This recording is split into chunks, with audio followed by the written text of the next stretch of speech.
Another Sunnah Followers exclusive, Not One of Us, written by Sheikh Muhammad S. Adli, broken down and brought to you by host Layla Nashiba. Join us every Thursday night at 9 p.m. Eastern, 8 p.m. Central, right here on Sunnah Followers.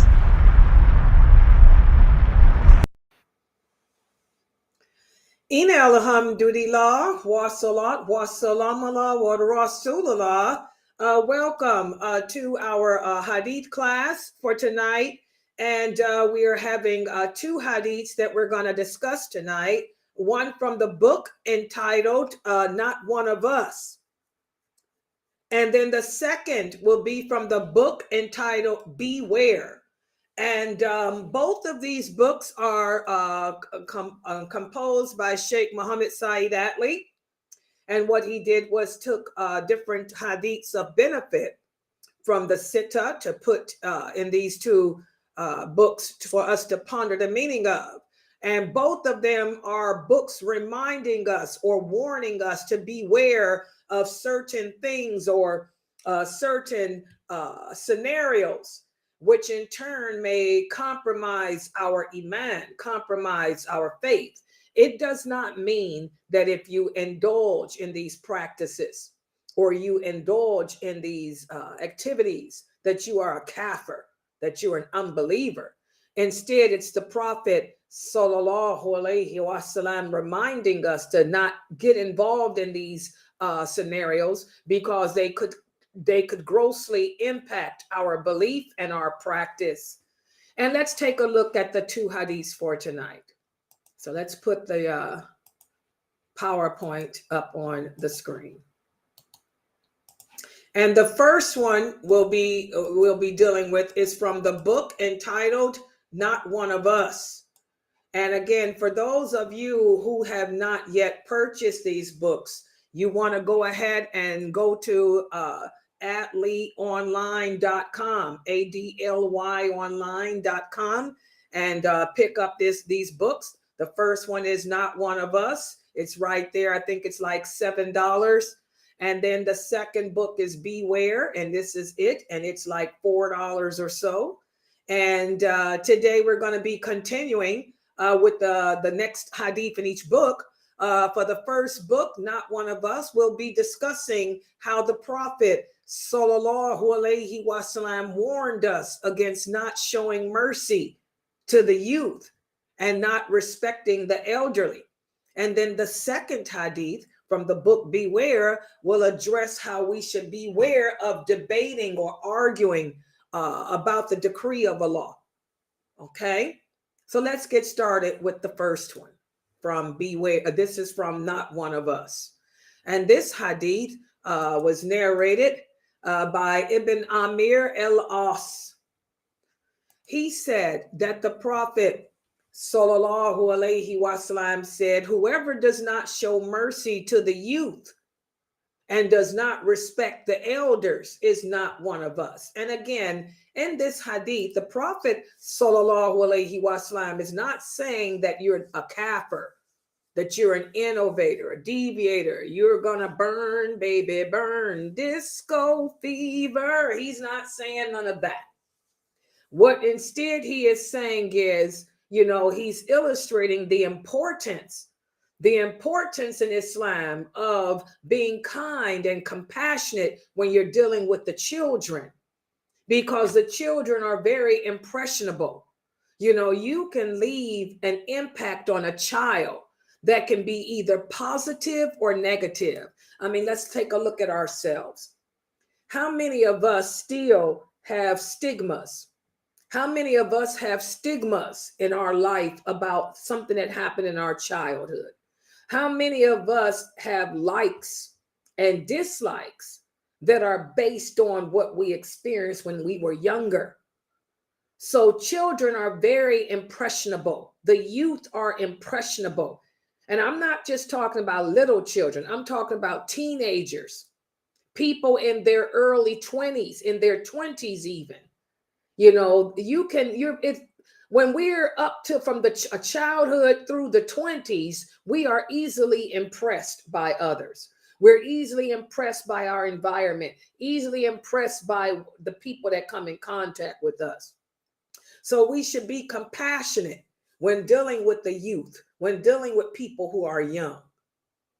And on the other flip side of that coin, the Prophet Sallallahu Alaihi Wasallam is saying that we should be respectable, have respect for the elderly people. And elderly doesn't mean people that are over the age of 50. Elderly means anyone that's older than you in this case. The simple fact that that brother is 10 years older than you, that means he's experienced some things that you haven't yet encountered. So you should show respect. The fact that that sister is 5 years older than you, she's undergone some things that you haven't. She may have knowledge about things that you don't. So we should always be respectable of our elders. And this is something that the Prophet Muhammad Sallallahu Alaihi Wasallam emphasized a lot with his companions, because remember, he was sent in the narcissistic times of the dark century and the dark ages, and he had to teach them good manners and respect. And you will find a lot of these hadiths, is when he was speaking to his wife Aisha, because Aisha radiallahu anha was so young, and so impressionable. And he had to teach her, respect the fact that Salama is older than you. Salama may know more than you. Yes, you're intelligent, Aisha. Yes, you're extremely gifted. But Salama has lived longer than you. She's experienced more than you. So you might need to take a clue from her. So a lot of these hadiths, you can see the Prophet Sallallahu Alaihi Wasallam indoctrinating his wives and his children with this. His children, Ali, his cousin. Okay, so again, guys, we need to take these words of our Prophet Sallallahu Alaihi Wasallam and apply them when we're dealing with the people who are younger than us. Have compassion. Have patience, have empathy for them. And when we're dealing with people who are older than us, even if we don't agree with what they're saying, show respect. In a respectable way, address them with dignity, address them with respect, because they've lived longer than us and they may have experienced things that we don't know nothing about. So this is a wonderful advice that our Prophet Sallallahu Alaihi Wasallam gave us. And so many lessons are learned from this. Number one, you learn that the tradition and practice of the Prophet Sallallahu Alaihi Wasallam always entails being merciful and kind and considerate. Okay? Also, we learn that as Muslims, we should be especially merciful, kind, and patient with the children and the youth. Also, we learn that as Muslims, we should likewise show honor and respect to the gray-haired Muslims, the older Muslims who have grown up in the deen.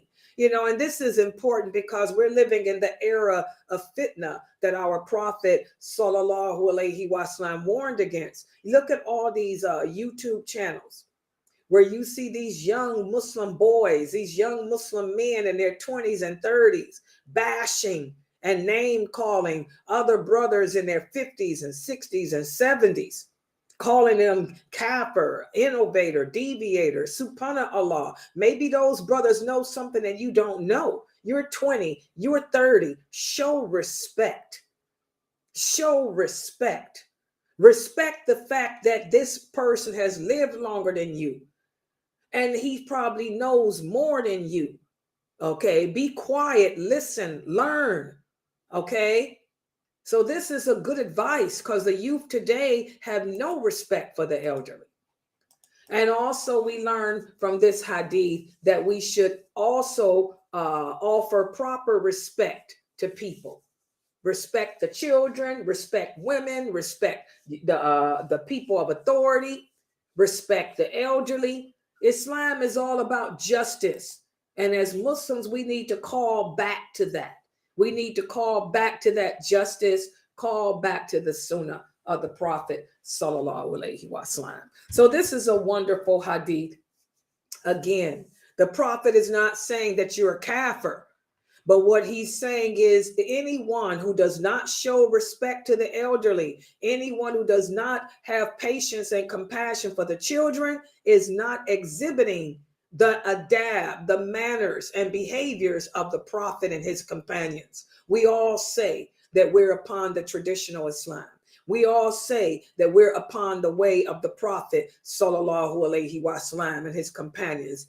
Let it show through your actions.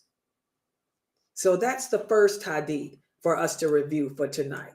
And let's look at the second hadith. And this hadith is from the book Beware. This is from the book Beware. And this hadith is narrated by Abu Hurairah. Abu Hurairah, he tells us that the Prophet sallallahu alaihi wasallam one day came out when they to face them. When they were sitting together, the companions were sitting together arguing about the qadr of Allah, the decree of Allah. The Prophet rushed outside the mosque. He was so angry that his face was red as if he had prominent seeds on him. And he said to the companions, he said, is this what you were commanded to do? To sit here arguing and debating about Allah and his decree? Or was it for this purpose that I was sent to you? The people who came before you were destroyed because they too argued about this matter. He said, I command you to not sit around arguing about the qadr of Allah, the decree of Allah. Subhanallah. This is something that I mentioned even today in my earlier class. There's another hadith where the Prophet sallallahu alaihi wasallam said, every nation of people have their pagans. Those who claim to believe in Allah, but in reality they don't. He said, the pagans of my nation, or the unbelievers amongst us Muslims, are those who deny and reject the decree of Allah. This is the problem with Muslims today. I tell you guys, we're so weak. We're much, much weaker than those companions were in our faith and practice. Allah sends a trial to us. Allah sends a calamity to us. Allah sends a test to us and we freak out. We can't handle it. We scream, we holler, we argue, we debate, we blame Allah. When instead we're supposed to live each day of our lives. What does the word Muslim mean? A Muslim is one who submits. What are we submitting to? We're submitting to Allah and his decree. What is the name of our way of life? Our way of life is Islam. And what does Islam mean? It means total submission. It doesn't mean peace. Let me correct that. Islam does not mean peace. Islam means total submission to what Allah has willed to be. I got a bunch of women in my website who are not in acceptance of the fact that they ain't got a husband. I get so sick of that. Learn to accept the qadr of Allah. I got people that can't accept the fact that Allah makes Muslims. Not you, not me. I don't have the power to make a person practice Islam. You don't have that power either. Only Allah does. Whatever good happens in this world and whatever bad happens in this world, it happens because Allah willed it to. Allah is the one who wills good and Allah wills evil. And there's nothing you or I or anyone else can do about that. All we can do is roll with the punches. Roll with the punches. I don't like the fact that I'm alone either. I don't like the fact that I ain't rich either. But hey, I learned to be content with how Allah has me, because this is his will. This is his decree. So I submit to it. If I have to spend the rest of my life alone, I'll spend it alone with dignity and humility and balance, because this is what my Lord wills for me. Does everybody understand that? We have to learn to be true Muslims. And what is a Muslim? One who submits. And I think that's the problem. Muslim, this is the name that Allah gave us. Allah didn't name us Salafi. And by the way, Salafi is not even a noun. Salafi is an action. Okay? Allah didn't name you whatever these titles you guys have as Muslim, Shia, and all this other crap. Allah gave us the name Muslim.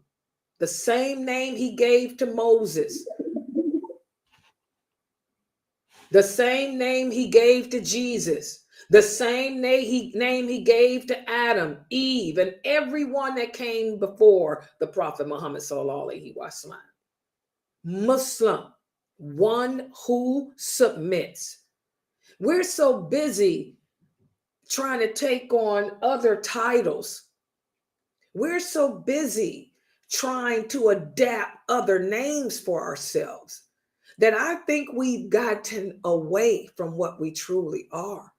And that's why you have Muslims today that are not in submission to the qadr of Allah.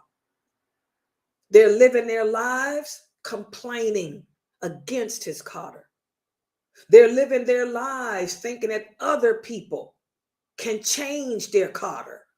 They're living their lives thinking that they can change the qadr. Allah already wrote before we were even born. Like I told you guys earlier today, Allah wrote after he created Adam. Remember I told y'all that hadith? He ran his right hand over across his back and said, these souls of your descendants will be people of paradise. And then he ran his left hand and said, these souls of your descendants will be of the hellfire. You know, Allah already knew who's going to paradise, who's going to hell. Before Allah even created Adam, the first thing he created was the pen. And he told the pen to write everything that was going to happen from the beginning to the end of time. And the pen wrote. So your fate has already been determined. Your fate has already been decided. And Allah is so merciful. He tells us, I don't put no fate on you that you can't handle. That's what's so bad. You know, whatever my fate is, I can handle it because Allah says he won't give me nothing that I can't. And what he's written for me, I can handle. I just have to believe it in myself. And I have to just live it. And that's the problem with you Muslims today. So many of you are weak. You don't believe in yourself. You don't believe in Allah, really. You're too busy looking for magic potions, magic supplications that's going to change your destiny. By the way, how many times have I told you your dua does not change your destiny? Now, I know that the innovators tell y'all opposite, but I've proven it through the authentic hadiths. The Prophet sallallahu alaihi wasallam said nothing can change the qadr of Allah. Your dua, your supplication is part of the qadr of Allah. Allah knew when he commanded the pen to write that you would commit a sin on January 1st. And Allah knew that on January 2nd, you'd feel bad about it and repent for it. So Allah decided that day, 1,000,000 years ago, that he'll forgive you of what you did on the 1st. So your supplication is part of your qadr. It doesn't change it.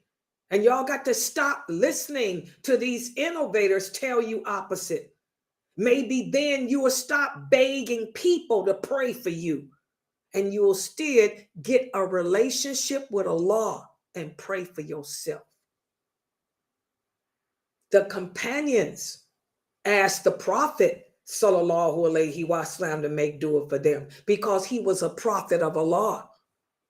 And he would make dua for them. But he always told them, don't you know that the best supplication comes from you, from your heart? He told them, I will pray for you as your prophet. But understand that the best supplication is the supplication you make from your heart, because no one knows and understands your relationship better than you. He told all the companions that. So after he died, they weren't going around asking nobody to make dua for them. They were making their own supplications, because there ain't no more prophets here. I'm here to let you know. We need to learn to accept the qadr of Allah. Whatever is happening in each and every one of our lives, it was meant to be. It was written. The ink has dried. The book has been sealed. But understand, whatever is happening in our lives, you can handle it, because that's the mercy of Allah. You can deal with it. So chuck it up. Call upon your Lord. Say, oh my Lord, inna lillahi wa inna ilayhi rajiun. Give me the strength to handle this trial with dignity, humility, and balance. Give me the ability to make you proud of me, Allah. And I handle this the way you know I can. Y'all see that beautiful dua that I just made up? That ain't from no book. That's from Layla's heart. Okay? So this is another wonderful hadith for us to ponder. We don't sit around arguing and debating against the qadr of Allah. What's happening in Palestine? Decreed it. It ain't got nothing to do with the Jews. It ain't got nothing to do with America. It ain't got nothing to do with the white man. What's happening in Israel and Palestine is happening because it was Allah's decree. And he told us it's going to not stop until Jesus comes. So why come you Muslims can't stop arguing and talking about it, and instead just understand this been going on since before Moses? What's going on in Israel has been happening before Moses. Accept the qadr of Allah and keep it moving. You can't do nothing to change it, nothing to stop it. Allah said it ain't gonna stop until Jesus. Accept it. You can't do nothing about what's going on in Afghanistan, what's going on here in America. Yes, homosexuality. I'm sorry. Let me tell y'all, it ain't going nowhere. In fact, the Prophet told us that homosexuality will increase to the point where everybody darn near be homos. That's the qadr of Allah. So there's nothing you can do to change it. You can picket, you can boycott, you can strike, you can go on a hunger strike, whatever you Muslims doing. This is the qadr of Allah, both the good and evil. Allah is the creator of everything, good and evil. Get that through your mind. Why does Allah create evil? He tells us why. He said, I created to punish those who reject me. I created to also destroy and cleanse the earth of the corrupt people. And I created it to be a test to see which of you believe in me and which of you don't. Accept the qadr of Allah, guys. Everything happens because He willed it. Turn back to being Muslims, which means turn back to submittance to Allah. And stop giving yourself these titles that you don't even understand the meaning of. Because if you understood the meaning of them, hello, the companions were in submission. All right. So let's look and see what Sheikh Atlee put here as his lessons learned. He's put here, a person will not have complete faith until the person believes in the decree of Allah. Allah created all actions, like I just said, that any created being, including humans, would do before he created him. So you see his lessons learned are the same as mine, okay? Also, all actions, statements, and thoughts are recorded in the preserved tablet, which is what I just explained to you all. And we should not go around speaking of the Qadr, speaking against it, arguing about it and all that stuff. You can't change what's happening over there. A Muslim must accept whatever befalls him because it all comes from Allah. So don't go around asking people to pray for you. Pray for yourself. Ask Allah to help you. He's the one that put you in that situation. A Muslim should make dua to Allah to increase his faith and patience, like I just explained to you when something happens. So that's the lesson. I think for both of the classes I taught today, this class and the one at 6, I think we have a big lesson to be learned here today. And the big lesson that carries over into both of these classes is learn to accept the qadr of Allah. Learn that everything that happens to us, good and bad, it comes from Allah. And you can handle it. Just handle it. Don't ask others to help you to handle it. I can't help you handle your problem. Me making dua for you ain't gonna do you no good. Allah may not even accept my dua, okay? Because I got my own problems to deal with. And if I ain't dealing with mine, what you think gonna make him accept my dua for you? Okay? Work on your relationship with Allah, your ibadah. Turn to your Lord. Take your complaints, take your problems, take your overwhelmness, take your frustration, take your anxiety, take your anger, take your love, and loneliness to the prayer rug and talk to Allah. All right. Okay, I'm going to stop right here. Subhanakallahumma wa bihamdika ashhadu an la ilaha illa anta astaghfiruka wa atubu ilaik. Any questions or comments? And also let me remind everyone that tomorrow is Friday, and that means it's my day to get my hair done. Remind me, Sabrine, I got an appointment in the morning at 11 o'clock to get my hair done. I just remembered that. Oh my God.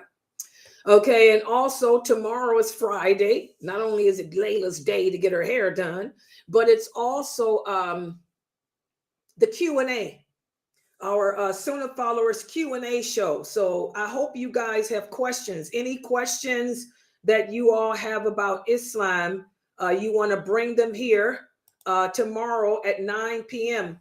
For the Islam Q&A show.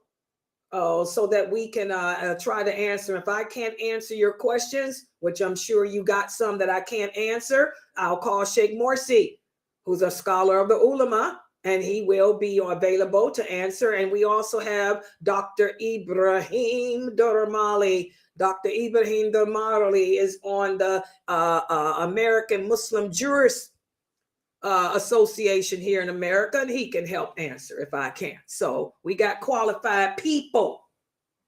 So, and by the way, get your questions. Make sure you guys are sharing me on TikTok and YouTube and your social platforms. Somebody was asking me earlier today, why come I don't broadcast on TikTok? TikTok has a strict policy because of the people there that do all that crazy stuff. You have to have over 1,000 followers. I never used TikTok before until now. So I don't have no followers. I'm on every platform but TikTok. So if you guys want me to be on TikTok, refer your friends to what they call, I need to be friended. Follow me. Tell your friends to follow Layla Nashiba. And that way, if I get 1,000 followers, they'll allow me to stream. But I can't stream on their platform because I never used it. I don't have followers. Okay.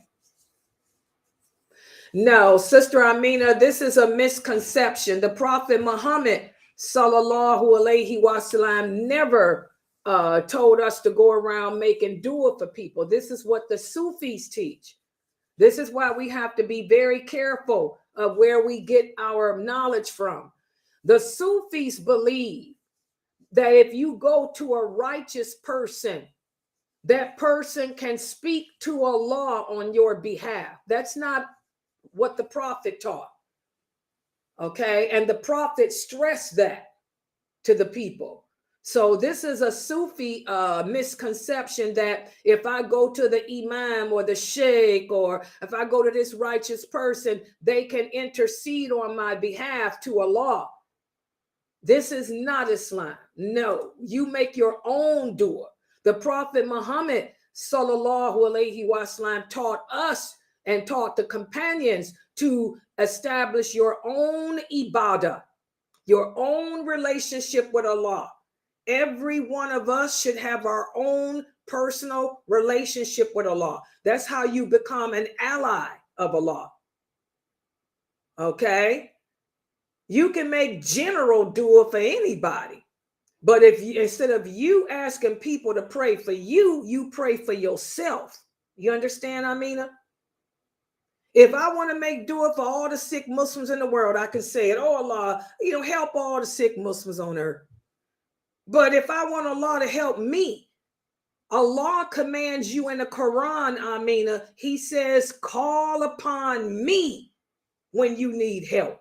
He does not tell you to call upon other people to talk to me when you need help. Do you understand? You have to call upon Allah yourself. And that might be one of the reasons why a lot of you Muslims are not getting your supplications answered. I did a class on that. This is one of the reasons why a lot of you sisters may be praying for husbands and Allah is not giving it to you because you asking other people to pray for you. You got to pray for yourself. Allah says in the Quran, He says, I will never change the condition of a person, Amina, until that person takes the steps to change the condition of themselves. You have to call upon Allah yourself. Exactly. That is your problem. That's why you're not getting anything. You're doing that Sufi stuff. There's different types of Sufis, but this is one type in particular that ask others to make dua for them. Yeah, you don't do that. You better talk to Allah yourself, Amina. Take your problems to Allah. Allah loves for us to be alone, especially at nighttime, Amina. Allah loves for when everybody else is sleeping, you get up and you talk to Allah yourself from your heart.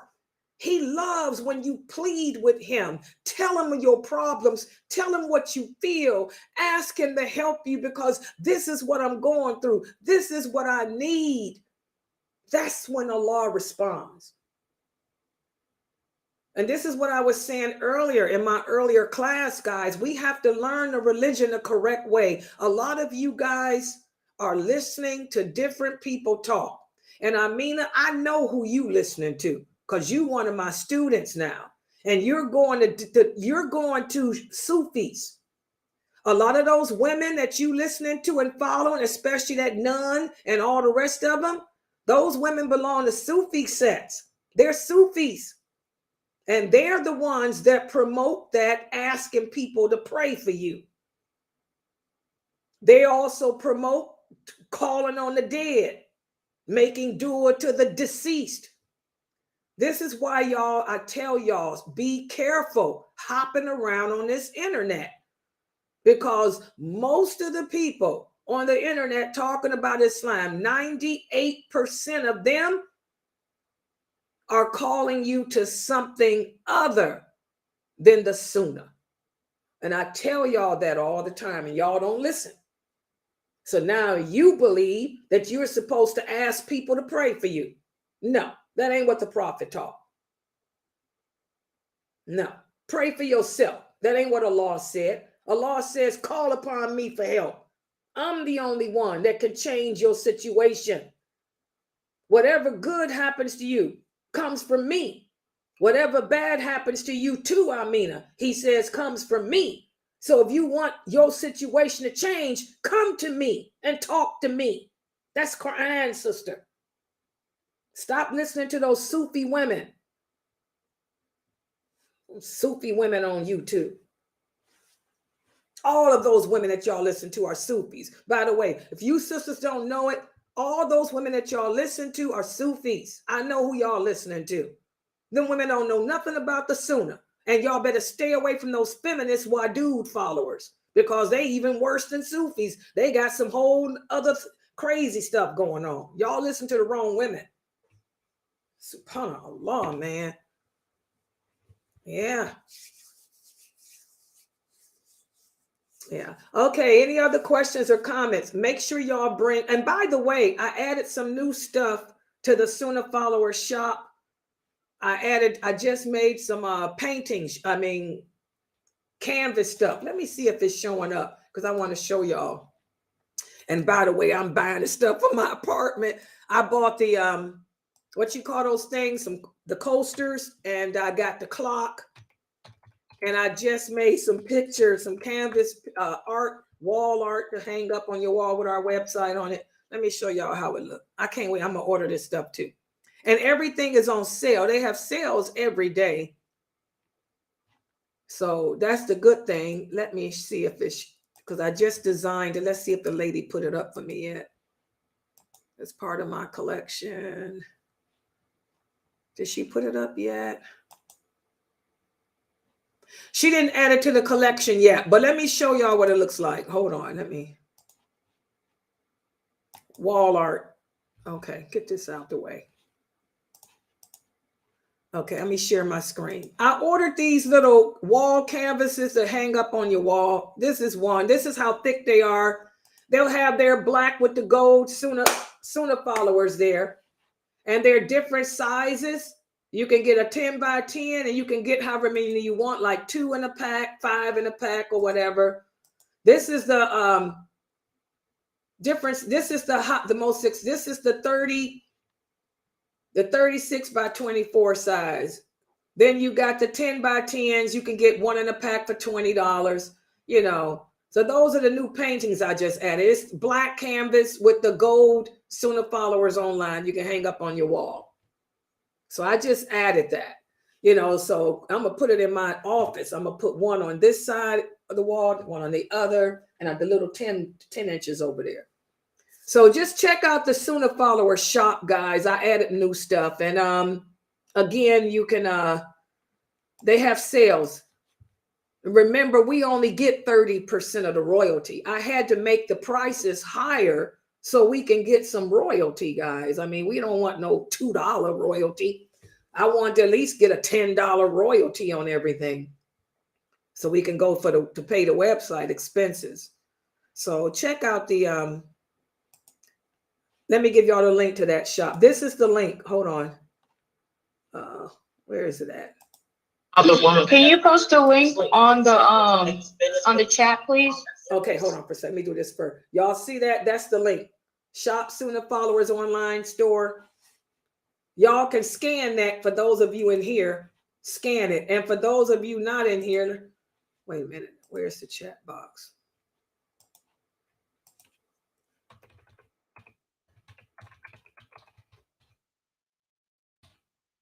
Is that it? Wait a minute. Let me get the link for y'all. I think it's, what is this thing flying around in here? This little girl, she had kept food in this room, and I got nets in here.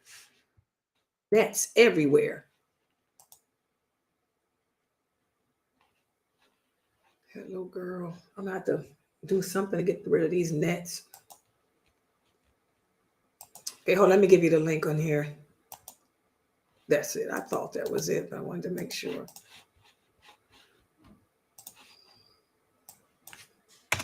Okay, this is the link in the text chat. All right, so yeah, just check that out, guys. I mean, I'm going to add more things to the store too. but I just don't have the time because I'm doing so much here. But I did add those wall art there for y'all. You might, I mean, if you guys like, this is the black and gold collection. You know I love black and gold.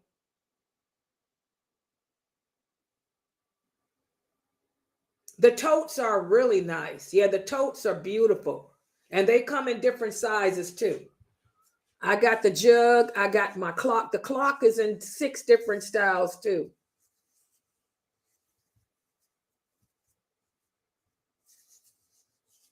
Yeah. Okay. Any other questions or comments? All right, guys. Tomorrow is the Islam Q&A show. So make sure y'all bring me your questions about Islam. This from 9 o'clock. And we'll keep it going till 11, inshallah.